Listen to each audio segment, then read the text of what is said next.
Lock the club, every house and sheets. From Tito to Mozambique. Boy with the old style that are antique. Call them 7 days cause we know them weak. We touch the stage, them get frozen feet. We bust the place and we know them sick. Forward a bus from 1,000 feet. That we know the NATO you chosen feet. Them do anything for fair.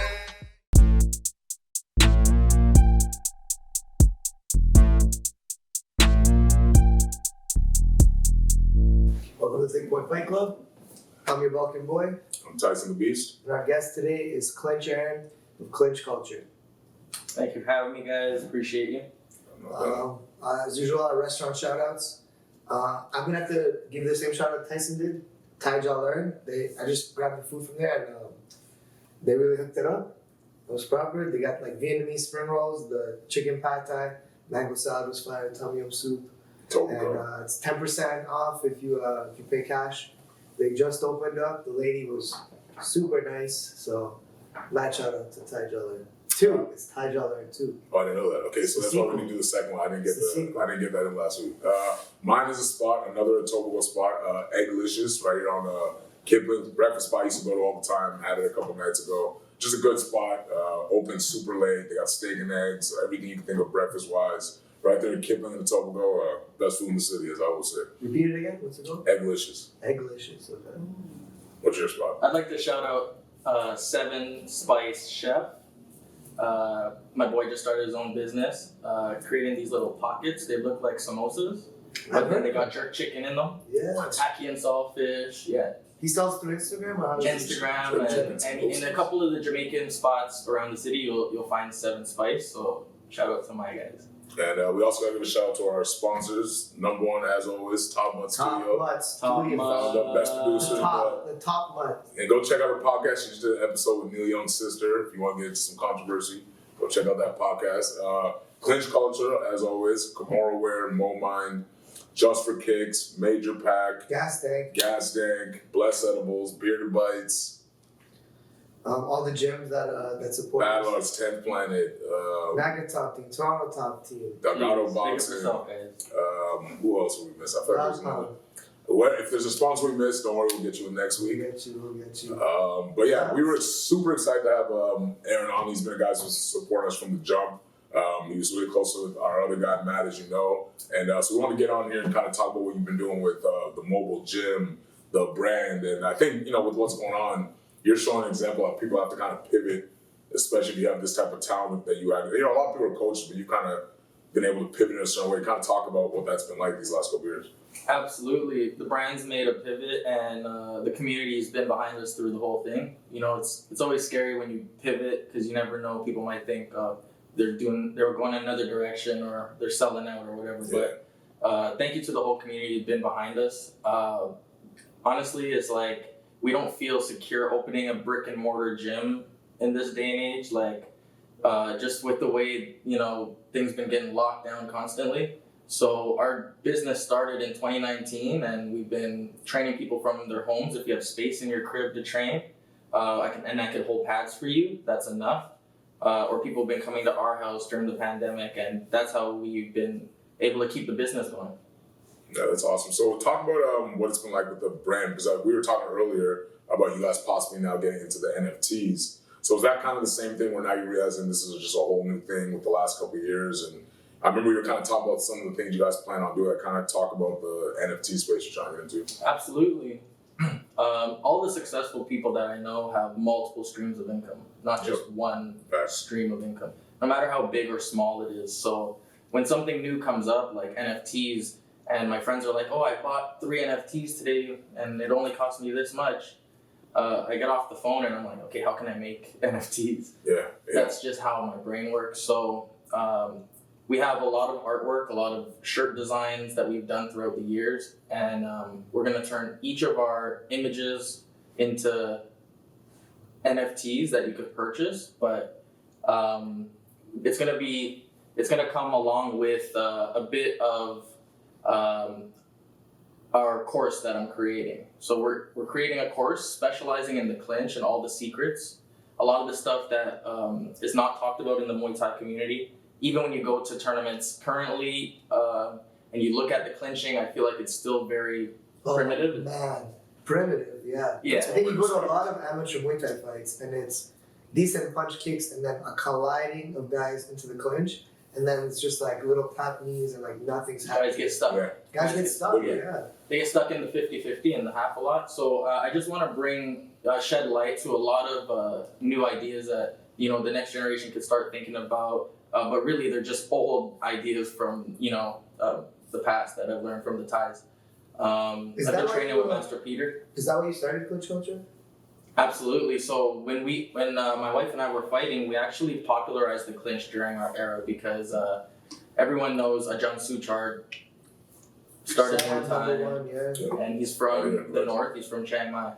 So when he started teaching Muay Thai, all of the students coming from under him would fight that northern style of Muay Thai, which is kick, stand strong, kick, block, and move forward and eat up space. And it's a beautiful style, but when you go to Thailand, you see the different areas of Thailand have different styles of fighting, and they're all arguing over what's true Muay Thai. Yeah.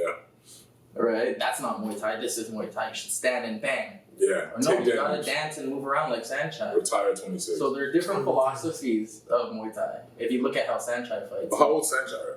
He's 42. Yes, he's always a guy to bring up an example when people talk about it's like, there's a reason your standing man guys aren't lasting the way he is. I know a lot of people probably don't consider his style Muay Thai because of there's people that have criticized that Sancho. But he's still going at 42. To criticize the greatest of all time is insane to me. That's usually someone who's never thrown a kick in their life saying things like that. Yeah. Sanchai is the standard for the he's sport. perfected the art of striking. Yeah, he's not. I don't look at him as a Muay Thai guy. I can't even look at him as just a Muay Thai guy. I see him as a striker. Yeah, I see him as a guy who just strikes, looks for the best techniques, and goes with it. To me, anything standing is Muay Thai. Whether you're striking or whether you're grappling, it's Muay Thai. You're clinching. Yeah. If you're grappling, they call it Greco-Roman. All these crazy. That's Muay Thai. That's clinching. Really, I've never heard He of sees it from that perspective because I know from my lens, I see things only as grappling and striking. Yeah, it's fine. Whatever works as grappling, whatever works as. Because I'll never claim that I'm better than a Muay Thai guy because I can double leg him to the ground. I'll never just imply that. I got to the ground. You know what I mean? I think in pure Muay Thai guys would be better than me. Just even if I can beat them in a regular fight, right? The game is who's gonna land better strikes in the clinch. So I kind of separate, but overall, I believe it's just fight. I think 20, 30 years from now, kids will just train to fight. It will be just to fight, just to be a fighter. And Sanchai, he's not the first person to fight Muay Thai Mu. He fights Muay Thai Mu. This is a specific style of Muay Thai. From what area? You see a lot of it in the south, the southern provinces. You see a lot of Muay Thai Mu fighters in the east as well. In the north of Thailand, you don't see a lot of Muay Thai Mu. You see Muay Thai, which is they stand and they kick. They're kick fighters. Yeah. Then there's Muay Mat. They believe in the cross. That's how they win their fights. Then there's Muay Thai Mu, like Sanchai. They fight like Mayweather, outside style. And then there's me, Muay Khao. Khao means knee. So I'm a knee fighter. I get all my points inside. Really? So that's kind of the goal of when you're... And where's this stuff from? Muay Khao is predominantly spread around. You'd have to look for a good Muay Khao gym. If I was to shout one out right now, I would tell everybody to check out Sumali Gym. That's the best clinch gym in my opinion. And that's in Thailand, I'm assuming. Absolutely. Yeah, because Sanchai, I look at his style. I remember when we did the seminar with him, how active he is. And he strikes me as a guy that if he came younger, would have maybe did MMA. Like, the way he seems to be big with the media thing, he seems to, like, understand. He strikes me as an open martial artist. He's exactly. Open Like, styles. Like Bruce Lee would have fought MMA. He long time used to talk about Jeet Kune Do as a mix of it all. And he just, like I said, just watching how Sanchai at 42, he doesn't seem to be stuck in this mentality that I have to fight also. But there's something about specialized, specific styles that you get to see the best of something from it when you do that. Totally agree. Like the way we go and like let's learn like Taekwondo kicks from because they've perfected the art of like a spinning hook kick and a spinning side kick, and it's like because they're only limited to kicks. So like a style, let's say like that you're doing, that's focused mostly on just the clinch and the knee. You get to see the best techniques of that. Well, I think that's how all MMA fighters should train. I think they should separate it specifically. I would say, my opinion on the best form of striking is traditional boxing with some form of traditional kicking. So whether it's Taekwondo, karate, I would say like, because a lot of times a lot of good Muay Thai fighters, their hands aren't as good. They don't use as much head movement. Whereas if they just learn how to get a little bit more shoulder, more boxing skill, I mean, it opens up so much. If you have a good jab, the kid's Like, gonna land. if you look at like back in history, the golden age of Muay Thai, there was a fighter called Saint-Martin. Okay, and if you watch how Saint-Martin fights, he moves his shoulders, he moves his head, he's very elusive, and he became a 3-time champion, and then he went on to pro boxing and became the WBC champion in boxing. So this is back in the day.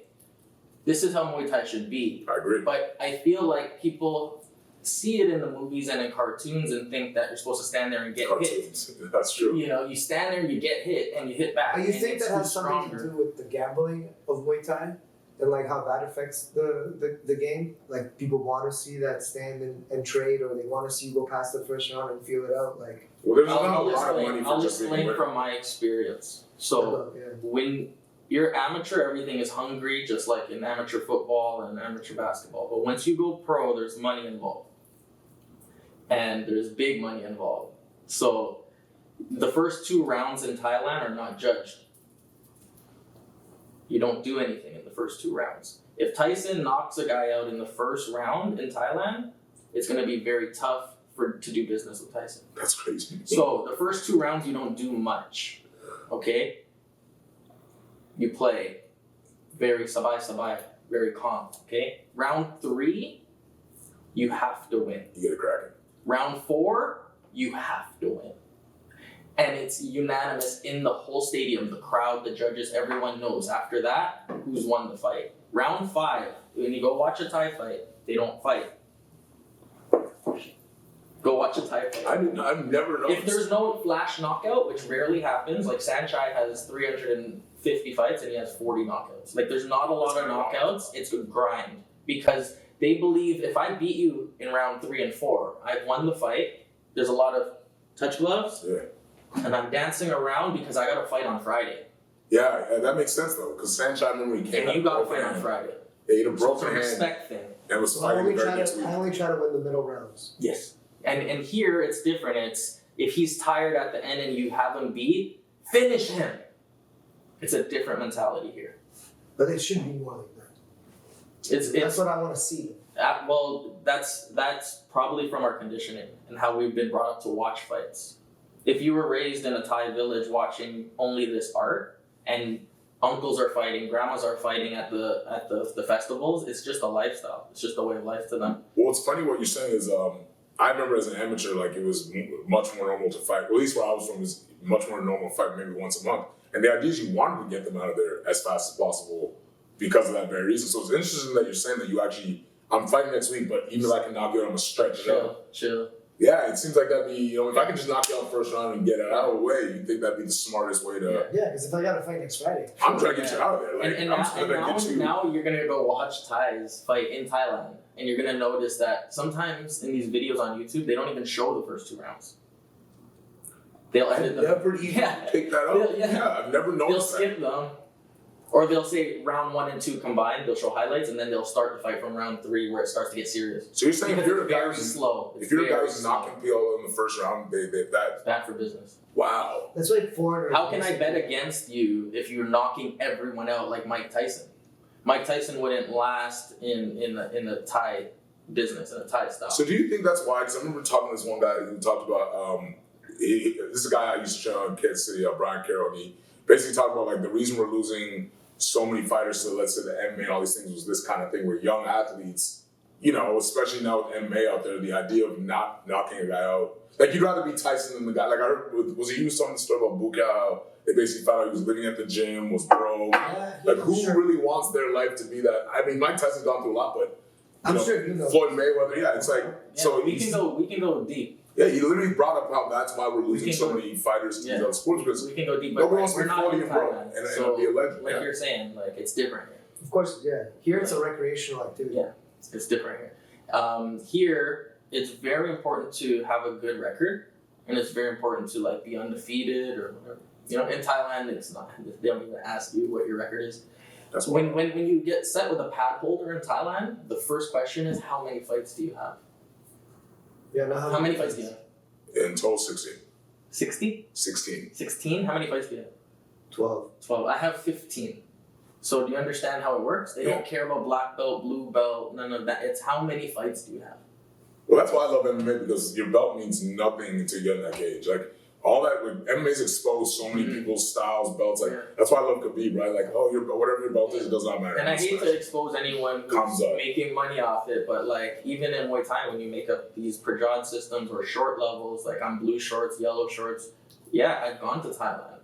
I've seen my people say, I'm yellow shorts, and they're like, what? How many fights do you have? One, okay. Yeah, I mean, because like even now we've been talking about this. He has to have a business model here, though. They have some business model. Yeah, what's happening with Jiu-Jitsu? Same thing. A lot of people aren't happy with the watering down of Jiu-Jitsu for that same reason. I can't knock it. I don't understand the short systems, but I don't knock it because I've been to plenty of gyms where you're running a recreational program. Makes sense. People want to have something to show that they're progressing. Yeah. Yeah, it's definitely a good confidence booster for your business to have. Younger guys feel like they're getting better. And you want something to strive for. You're not an actual fighter. Because not everyone's going to do martial arts for their whole life. So that blue belt, they're going to... Not everyone's going to compete. Not everyone's going to compete. This is the biggest thing to them. So you don't make money on that. I'm sure they see that in Thailand too. I mean, Thailand's tourist business is built so much on people wanting to come just train. And do videos. How many of them want to actually fight? Of those tourists that come to Thailand? Well, I don't think a lot of you're gonna go deep now, because you'll go there and you will hit pads and you'll look nice on the pads, and they'll ask you to fight on Friday and you'll say yes or no, and then it's just like that. He'll fight, and they'll put him with a tuk-tuk driver, like a cab driver. You understand? Yeah, because I know. Coach Pun has a cousin who he can call who's down to fight. You'll get you a fight Friday and you'll win Friday. Your confidence will be boosted. This is how they do it. It's a different system. Well, so even now, we've been talking about people that want that experience. And then, that's why there's a lot of people that won fight in Thailand. They won and they never Matt did. Like, I know a lot of guys. But even you've recently been talking about Simon Marcus just made the switch to MMA. And then if you look at Israel, Alex Pereira. And so this was years ago, this coach of mine said this, and now you're really seeing it. Like, Israel was how many fights in, how many, knockouts. And now he's world famous for what he did. And both Simon and Alex beat him. And yet, now on a global stage, more people know Israel Adesanya than the two guys who beat him up. It's weird. Yeah, like, what do you think about that? MMA's bigger. No, but it has to do with like going viral. Yeah. Israel beat I don't know how many guys in 2-3 nights. Like, it's about going viral. It's way more impressive highlights. You gotta go viral. If you can go viral, I'm not gonna. Simon fought 3 guys in one night in China. Well, that's my point. Like, Alex Pereira knocked him out. Most people, unless you watch Muay Thai and kickboxing, it's how it's edited. It's how the algorithm works. All of these things. Yeah, and this is kind of to your point. And I think for a guy like at least Israel, I think his style was always a little bit of a mix of things. And I think to your point, maybe he just didn't want to. But Izzy's nasty though. He's super nasty. Alex Pereira is the best. Like, these guys you're talking about, why can't we like them all? They're all protagonists to me. Yeah. They're all champs. So who's the guy now, would you say, that it's like, let's say when Israel was in his prime in Muay Thai and kickboxing, or Alex, who's the guy now in that space? Because I know Sanchai is considered the greatest, but I know he's not necessarily today. Well, today. Like when Alex Pereira just left. At the highest Rock Tank. Oh yeah, but he's in one, right? He's in one FC. The one FC. And isn't he doing MMA now?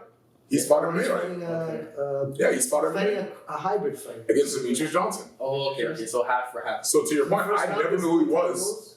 And if they make it to the second round, it's MMA. If they make it to the second round, it's MMA. But this is what I was telling you. Muay Thai, isn't it?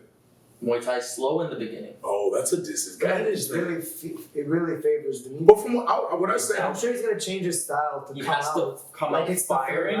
So if I look on the video the next day and I see that the fight was 22 minutes, I'm gonna say the grappler won. If I see the fight was 6 minutes, he's not lasting that long, DJ. He has to finish. You see what I'm saying? If I see the video is only 3 minutes or 5 minutes, I know it was a knockout. But to be fair, the last fight I saw, it seems like he's already understood that transition. Because I remember the last fight I saw, he went out from the jump. He understood that this is a different platform. Who doesn't miss the 10-minute pride round? I missed the endurance round, and then you take a break, and then I think it was 5 minutes after. And then 5 minute that really tested. That's the best. Shogun Hua was the man. That's the best. That really tested the endurance. So many of these fights that we argue about, these split decisions, like that Moreno Figueroa fight. If you don't have to judge it by each round, you can openly and in a fair way say the other guy won. Whereas I'm a wrestler. If I take you down for 2 rounds and just lay on top of you, and then you beat my ass for the 3rd round, I don't think I should win the fight either. Like But you did win. Exactly, that's my point. But like, even as a wrestler, I don't think that's fair. I think we'd see a lot of even top game guys have to act differently if they knew, oh, it doesn't matter if I'm just holding him here. There's not going to be a break, and I have to hold him here for 10 minutes. And if he beats my ass for even the last minute, It makes you realize the judging criteria changes. it's just easier on judges, man. I mean, even look at it when we go back to Muay Thai. They don't score punches as much as they do knees and kicks, right? So like how do they judge like in a traditional Thai fight down there? Are they in a traditional Thai fight in Thailand? Knees and kicks score high. Punches not so much, unless you knock them out. And elbows are very high because they're risky. So if you land an elbow, it's a good point.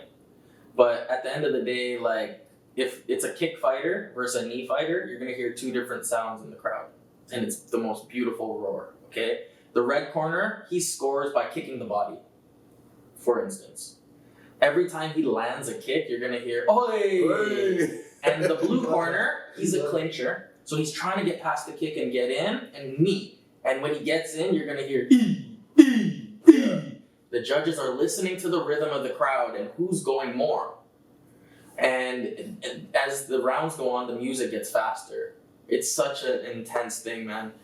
And by the 5th round, you wonder why they're not doing anything. They just keep touching gloves. And the ref is saying, fight! And they're just like, do a little dance, dap again. And the ref is saying, fight, guys, come on, finish it. And they don't fight. And then the guy who won starts celebrating when the bell rings, and the guy who lost goes straight to his corner, starts taking his stuff up. Like, it's such a culture. Well, I mean, I remember it was telling me that basically Alex Pereira actually, it was Shinobi, that he actually started off as a boxer, did not do too well initially, and then when he learned how to defend kicks, that's why he has so many check hook knockouts. And basically they were saying, like, you know, because one of my old coaches always said, no matter how fancy it looks, the fastest way to knock somebody out will always be fist to chin. I agree. It'll always be the quickest and easiest way to knock somebody out. As a Muay Thai striker, I agree. I mean, the highest percentage knockout. A hard jab, yeah. No. The highest percentage knockout in all combat sports is the cross straight. Yeah. Knock this overhand. That's right. Everyone that all the kids are throwing. It's just wild. All the kids, I understand. All these kids. Yeah, you look at a guy like Pereira, everything is that check hook. I feel like a lot has to do. When I started out, it was overhand. Just keep it clean. Yeah, and he catches guys off of that heavy right hand because a lot of Muay Thai guys, they don't turn their body over when they do it, and he just waits for them. I mean, look how many. That's how he knocked out Israel. His first fight in the UFC, he got that. Like that just seems to be his thing is that nasty check hook. I think it gave me a huge advantage because, like Alex too, like I started at World Class Boxing in Pickering, and I didn't even know what Muay Thai was. My grandfather was a boxer in the Philippines, and he passed away. So then I was like, oh, like, you know, I want to start boxing like him. So I just went to a random gym, started boxing, and it evolved. It evolved over time into like doing Muay Thai. That's awesome. Muay Thai, actually. The gym, World Class Boxing, the coach was actually my wife's cousin today. And they had a Muay Thai program there run by an old guy named Crew Joe, who's not in the scene anymore. But shout out to Crew Joe for getting me started in Muay Thai.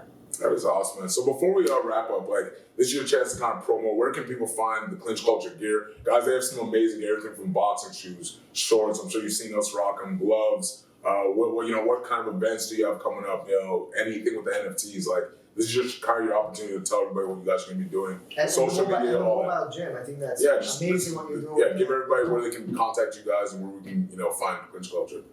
Absolutely. Well, we specialize in the clinch, so what we're working on is a course for you guys to learn clinch basics so that the clinch can be elevated throughout the whole circuit at all gyms, even around the world.